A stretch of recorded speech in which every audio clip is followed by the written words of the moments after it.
take it away. Tell us a little bit about you and your car. Alright, so I'm 21 from the UK and I'm out here and I've brought my Lexus with me just to try and drift and get as much as I can out of it. Tell us a little bit about why you chose an IS200. So like, I didn't hugely choose the IS200 at the start. I was helping my mate out with his Skyline because he drifts that back in the UK and he had this laying around in the lot and I wanted to drift and it was cheap to get into it. It cost me £500. I've modified it up to get it to go and it's the best car I've driven. Tell us a little bit about the IS200 and what you've done to it so far so that you can drift it more effectively, because a lot of our viewers don't take the IS200 into account that much when it comes to drifting in Cyprus because it's quite underpowered. Yeah, so I brought it, like it was sat in basically my mate's garden for a year. So I went through it, just generally got the engine going, to new timing belt, everything, sort of new brakes and stuff out. And then started to go on with the modifications, so bolted a Supercharger straight onto it with 120,000 miles, sorted the brakes out, put some new coilovers on, and then went to my first drift day.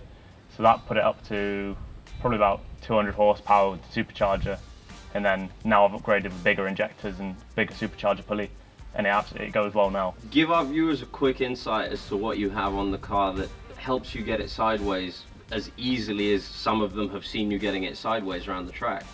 So I was originally on max speed and rod coilovers, which were good to get going, but a bit too soft, like out here with a bit sort of higher grip levels. So I've gone on to BC coilovers, and I've got a Funo auto-tuning lock kit on the front of it, which massively helps. Without that, I was spinning most corners, but now it catches it and goes around every corner, like it max sideways. And then upgraded the power, so it's now around sort of 240 horsepower. And that's enough to get these sideways. I think there's a general misconception by a lot of people that drifting is quite an expensive sport, whereas it does happen to be at the lower end of costs when it comes to a motorsport. Tell us a little bit about your costs that you've seen as far as modifications that you've put into the car so far, and how much it costs you for a day of drifting here compared to maybe a day of drifting in the UK. Just in general, how much it costs to go and have fun with this car. So the most expensive bits were the modifications, because I've gone out for like the Supercharger, that was over £1,000, and then the lock kit was the most expensive piece on the car, but it's probably the best in my opinion.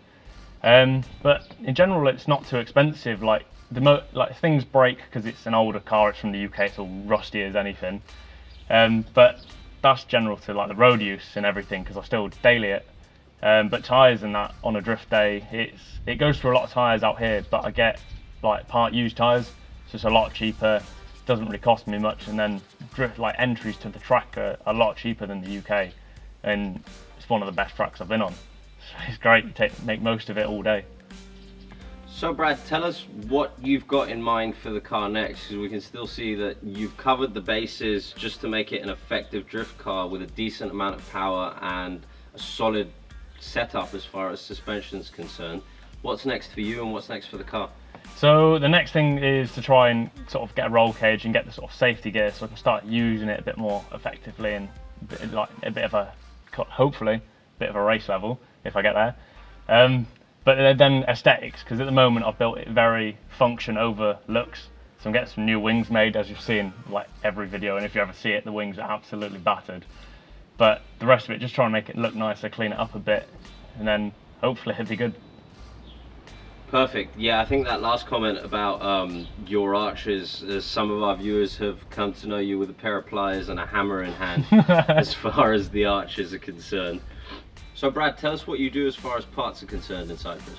So when I first got here, I had no contacts in the drift world or parts in general. So when I came to my first ever drift day, James pointed me in the direction of Omega One Industries, and they've sorted me with every single performance part that I've had since I've been out here. So from my BC coilovers to Supercharger upgrades and everything. And then for other things, I'll go down to Auto Art Studio in Limassol. Like that's where I got my Subaru wheels from on this. And I'll mostly go down just to look at the car because it's really nice. And you can see the video here. I'll let you take it away and take us for a little trip into the effectiveness of a budget IS200 and just how good it can be. Yep, sweet.